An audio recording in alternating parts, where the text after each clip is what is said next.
കറാച്ചി തീരത്ത് നിന്ന് കാണാതായ ചരക്ക് വിമാനം 12 മണിക്കൂറിന് ശേഷം ആഴക്കടലിൽ നടത്തിയ തിരച്ചിലിൽ കണ്ടെത്തിയതായി പാകിസ്ഥാൻ അധികൃതർ അറിയിച്ചിരിക്കുകയാണ്.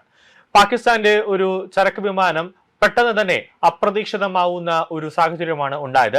ഇതിൽ ഇന്ത്യയുടെ ഭാഗത്തു നിന്നും എന്തെങ്കിലും തരത്തിലുള്ള ഒരു അട്ടിമറി ശ്രമങ്ങൾ നടന്നിട്ടുണ്ടോ എന്നതാണ് ഒരു സമൂഹ മാധ്യമങ്ങളടക്കം ഉയർത്തുന്ന ഒരു പ്രധാനപ്പെട്ട ഒരു ചോദ്യം. കാരണം പല ദിവസങ്ങളിലായി പാകിസ്ഥാൻ ഇന്ത്യക്ക് നേരെ വലിയ രീതിയിലുള്ള ഒരു ഭീഷണി മുഴക്കുന്നുണ്ടായിരുന്നു.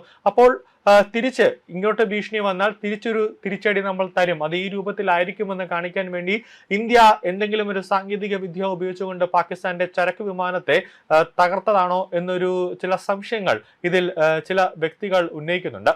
വിമാനത്തിൽ ഉണ്ടായിരുന്ന 5 ജീവനക്കാരെ കണ്ടെത്താനുള്ള ശ്രമങ്ങൾ ഇപ്പോഴും തുടരുകയാണെങ്കിലും അവരെല്ലാം മരിച്ചു എന്നാണ് അനൗദ്യോഗികമായി തന്നെ ലഭിക്കുന്ന സൂചനകൾ. K2 എയർവേസിന്റെ ബോയിങ് 737 വിമാനത്തിന്റെ അവശിഷ്ടങ്ങൾ ഓർമാര തുറമുഖത്തിന് 53 നോട്ടിക്കൽ മൈൽ തെക്ക് നിന്ന് കണ്ടെടുത്തതായി പാകിസ്ഥാൻ എയർപോർട്ട് അതോറിറ്റി അറിയിച്ചിരിക്കുകയാണ്. അവശിഷ്ടങ്ങൾ കണ്ടെത്തുന്നതിനായി പാകിസ്ഥാൻ നാവികസേനയും പാകിസ്ഥാൻ മാരിടൈം സെക്യൂരിറ്റി ഏജൻസിയും വിവിധ നാവികസേന അതായത് വിവിധ വ്യോമ നാവിക സംവിധാനങ്ങൾ വിന്യസിച്ചതായും ജീവനക്കാരെ കണ്ടെത്താനുള്ള തെരച്ചിൽ തുടരുകയാണെന്നും അധികൃതർ വ്യക്തമാക്കുകയാണ്.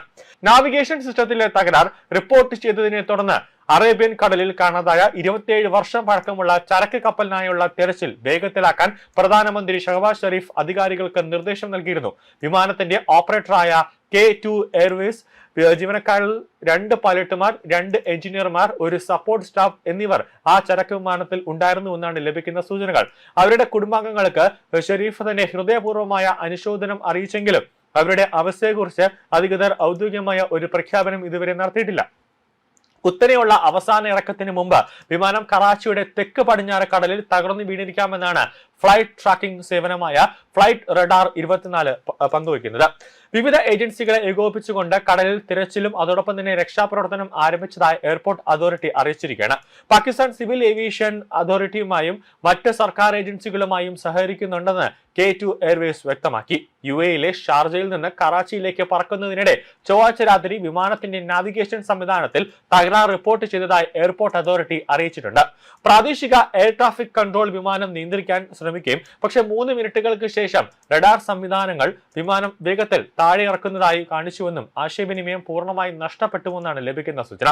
ആ സമയത്ത് കറാച്ചിയിൽ നിന്ന് ഏകദേശം 155 നോട്ടിക്കൽ മൈൽ പടിഞ്ഞാറായിരുന്നു വിമാനം ഉണ്ടായിരുന്നത്. ഫ്ലൈറ്റ് റഡാർ 24ന്റെ ട്രാക്കിംഗ് ഡേറ്റ അതിൽ ലഭിക്കുന്ന സൂചനകൾ പ്രകാരം അവസാന നിമിഷം വരെ വിമാനം ഒരു മിനിറ്റിനുള്ളിൽ ഏകദേശം 5000 അടി താഴേക്ക് വീഴുകയും ചെയ്തു എന്നാണ് ലഭിക്കുന്ന വിവരങ്ങൾ. അവസാനമായി ലഭിച്ച വിവരങ്ങൾ പ്രകാരം വിമാനം സമുദ്രനിരപ്പിൽ നിന്ന് 1100 അടി ഉയരത്തിലായിരുന്നു. അപ്പോൾ അതിന്റെ താഴേക്കുള്ള വേഗത മിനിറ്റിൽ 22,400 അടി, അതായത് മണിക്കൂറിൽ ഏകദേശം 400 കിലോമീറ്റർ എന്ന നിലയിലായിരുന്നു. ഇത് അങ്ങേയറ്റം കുത്തനെ താഴേക്ക് പോകുന്നതും അസാധാരണമായ ഒരു വേഗതയായിരുന്നുവെന്നാണ് ലഭിക്കുന്ന സൂചനകൾ. കാണാതായ വിമാനം ബോയിങ്ങിന്റെ പഴയ മോഡലായ 733-400 ആണ്. സുരക്ഷാ പ്രശ്നങ്ങളിൽ അകപ്പെട്ട 737 മാക്സ് മോഡലിനേക്കാൾ 2 തലമുറ പഴക്കമുള്ളതാണ് ഇപ്പോൾ കാണാതായ പാകിസ്ഥാന്റെ ചരക്ക് വിമാനം.